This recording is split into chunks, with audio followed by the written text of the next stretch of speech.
Welcome to Octane TV. Thank you for watching, and make sure you click that like button and please subscribe.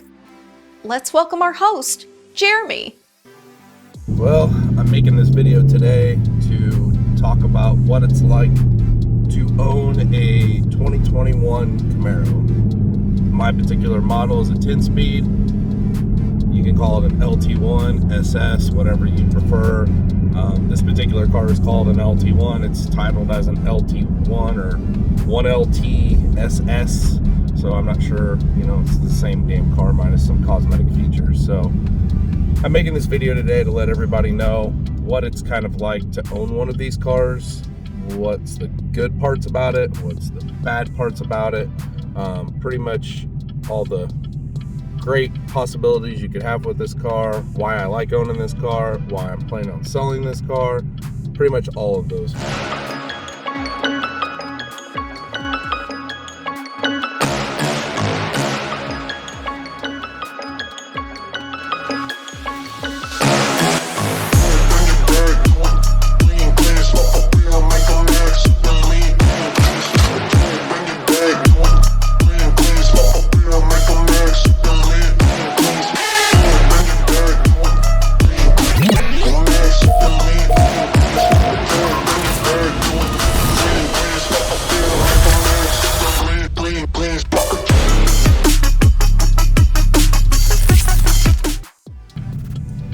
So the main things I want to kind of hit on is the reasons why I love this car so much. I'll kind of show you the main reasons why I really like this car. The one advantage I love of this car is the interior. I will say the interior in this is much better than the Mustang and other cars that I've owned.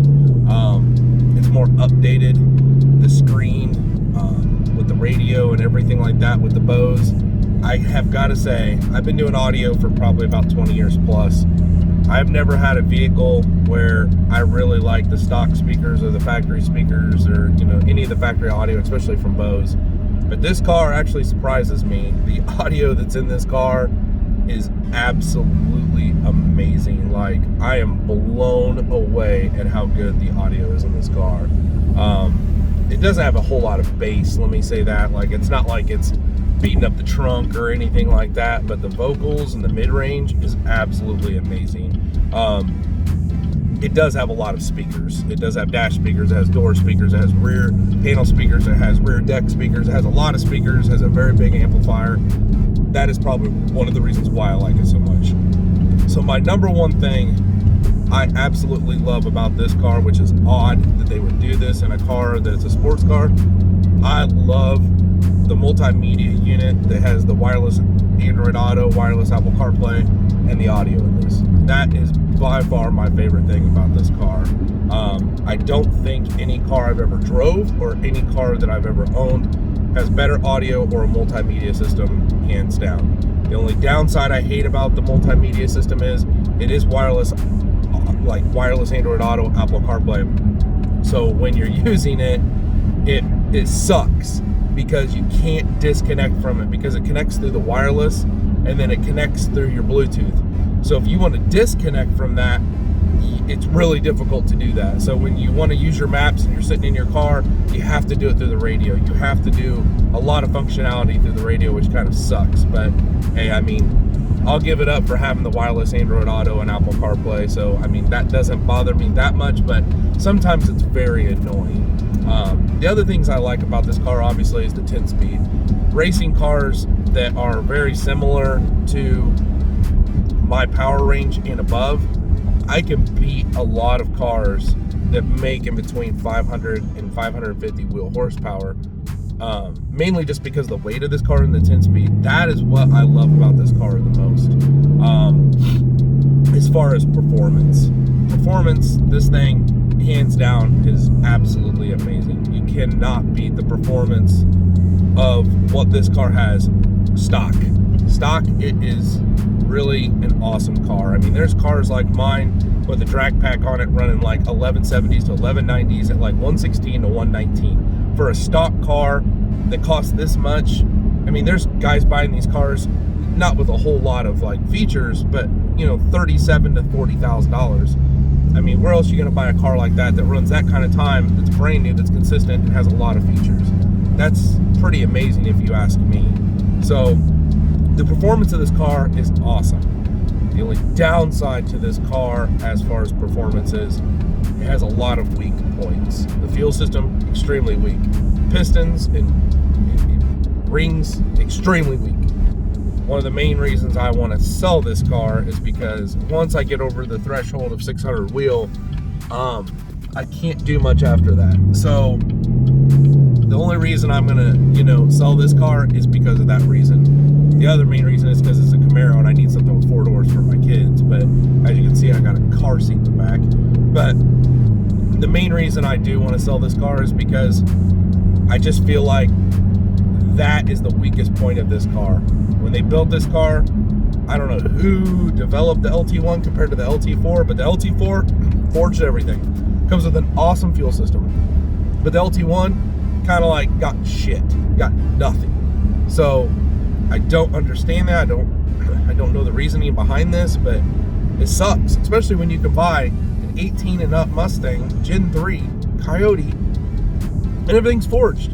You can make 800 wheels safely with no problem, but in this car, 600 is your max.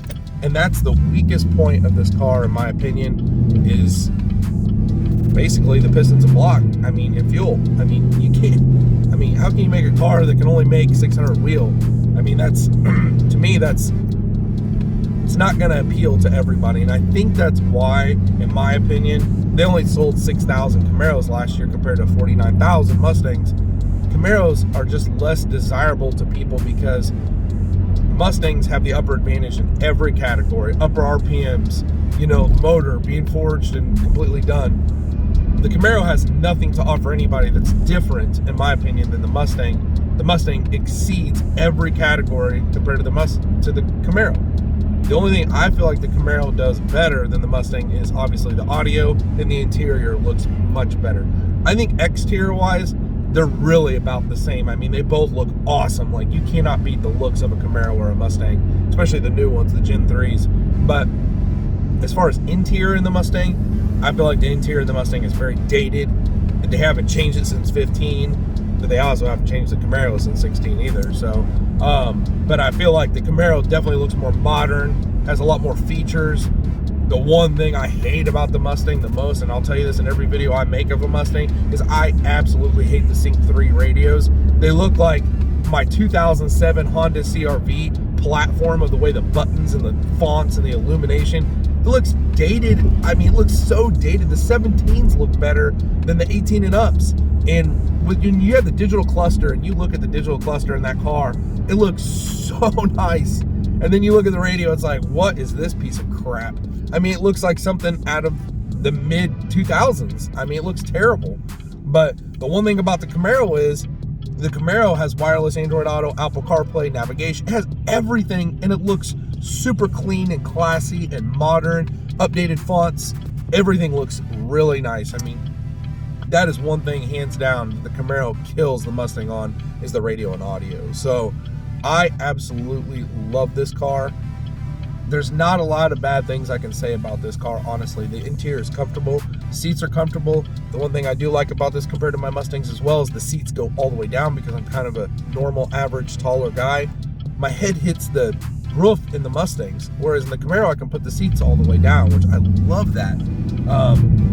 That helps me. The only downside to that in the Camaro versus the Mustang in any car is the Camaro is really hard to see out of. And when they say blind spots, there is a lot of blind spots in this car. It's extremely hard to film out of when we're doing racing. It's extremely hard to put your arm. When you put your arm up, look how hard, I gotta put my arm clear up here because the door panel is so high in these cars. It's not like the Mustang where I'm down here, it's up here. So it takes some getting used to. Some things that really aren't that big of a deal to some people are kind of a big deal to me, because I bought this car to keep for a long time, but I didn't think the piston thing was as bad as what people said. Nope, I was wrong. Kind of like when I bought the Mustang and I thought the MT82 wasn't that bad. Yeah, I lasted 100 miles before that thing went out. So I am definitely not going to push the limits of what these pistons and piston rings will take, because judging by my MT82 experience, I won't be pushing anything anywhere close to where it needs to be, because I'm not blowing stuff up, breaking stuff, damaging stuff where I have no car to drive. No way. Some of the other things that I like about this car is I like the paddle shifters and the way that it shifts, all the track modes that it gives, or not, I wouldn't say track, but selectable modes. It gives you snow, ice, and, you know, sport mode and touring mode to keep your gas mileage down. My particular car has the adjustable valve exhaust. Now, when I bought it, even though I bought it brand new, somebody owned it a few miles before me, they cut the exhaust off. So it's just straight pipes going to the back, so it's loud all the time, which it's not really that loud until you get on it a little bit, but I do like the sound of this car a lot. It is one thing that I absolutely could not live without, is the sound. So the next car I get, I'm kind of afraid. I was looking at buying an ATS-V or an M3. I don't know how I'm going to deal with a twin turbo V6 sound comparable to the V8 sound that this car makes. I'm not sure how that's going to pan out for me, but we'll see. The sound of the V8 is really hard to match, and it's really hard to not have. I mean, owning a car and it sounding amazing, that really is what sells the car for me, honestly. So the fuel economy in this car is pretty good. It's not terrible, but it's not definitely fuel economy wise, like fuel efficient like a Prius or something. But I'm averaging about 20, or maybe in between 18 and 20 with keeping my foot out of it. It does go into 4-cylinder mode, which is really awesome, but a lot of people say that's a problem, especially with the DOD and, you know, the everything like that. So I'm not sure about that, because I don't know much about that. This car's brand new, so it runs fine. I haven't had any problems with my valves, haven't had any problems with the DOD. I don't know anything about that, so I can't really say anything about that. But that is one thing that is kind of to me, a plus, is having that, to be able to run 30 miles to the gallon while you're running on the interstate, to me is a huge plus, because you could drive this and get at least decent gas mileage. I have averaged, maybe driving on the interstate at the most, 20 on average. That's average if it goes into 4-cylinder mode and back to V8 mode. But in the city, you're lucky to get 15 if you're lucky, and that's if you're lucky, even with the 10-speed, which is crazy. But this car just wants to go fast all the time, so it makes it kind of difficult. But everything that I have noticed about this car, I can tell you, is firsthand experience. A lot of people will tell you things from driving one time. They'll tell you things from what they hear from their friends, or yada yada yada, which is kind of BS in my opinion. You have to really own this car to know a lot about it, or to understand what it's about, because if you don't drive it every day and you only drive it once or twice, you're never going to get a real feel of what this car is like. I've had a couple of my buddies riding this car and like, oh, this car rides pretty good. It's pretty nice, because this car does ride really nice. Comparable to my Mustangs and other cars, it does ride really nice. And I do have H&R lowering springs on this car. But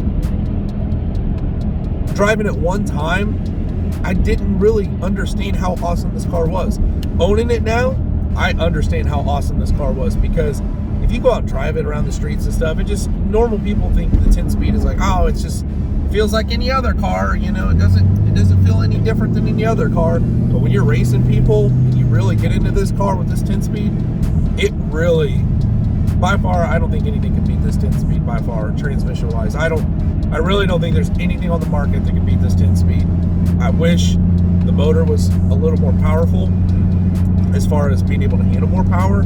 That's why I kind of almost wanted to go to a Z01, but right now, which this, I don't know when this video is going to come out, right now Z01s are $20,000 more. So is it worth that $20,000? That's what I have to think about, especially going to another two-door car when I need a four-door car. So I'm going to look at other different platforms. I don't even know what I'm going to buy, but this car, I will probably say, out of all the cars I've owned, and I've owned a lot of cars, is probably one of my favorite cars.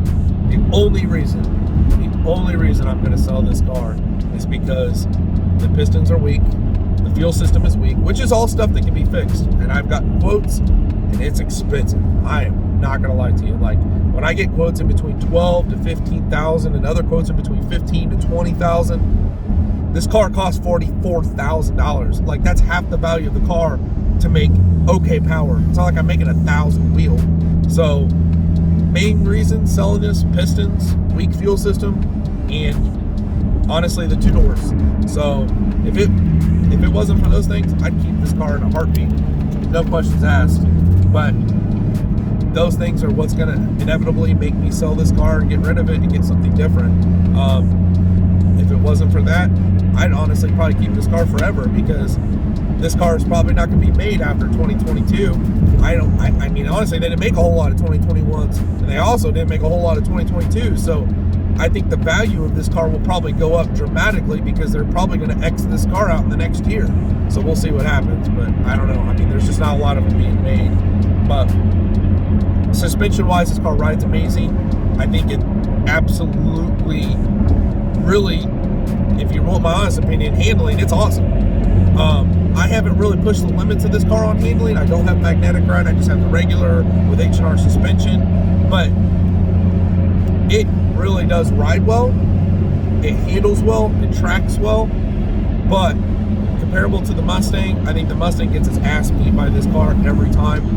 As far as handling, obviously. And as far as when I'm racing people from a dead stop or even from a low roll, this car really kills a lot of those Mustangs. Now, the only advantage I have over them is I am running like a 305 or a 315, whereas they're running, most of those guys are on a 245 or a 255 stock wheel. So it's kind of not fair. I've never really raced anybody from a drag with my drag pack on here. We only ran it at the half-mile event, so I don't even know if that's a fair comparison or not. But I would like to run the drag pack against some Mustangs and other cars and see what it would do. But I will say, I did drive this car last weekend in 45-degree weather, and it does not get any traction at all when it's cold. These tires are, cheap Amazon tires that I bought just to be able to have street wheels versus not having my drag pack on here. And let me tell you, buddy, they do not want to get traction anything less than 80 miles an hour. Anything less than 80, you are not going to get traction in this car with cheap tires. Now, if I went with more expensive tires, yeah, you probably could. If I started making bigger power, probably not.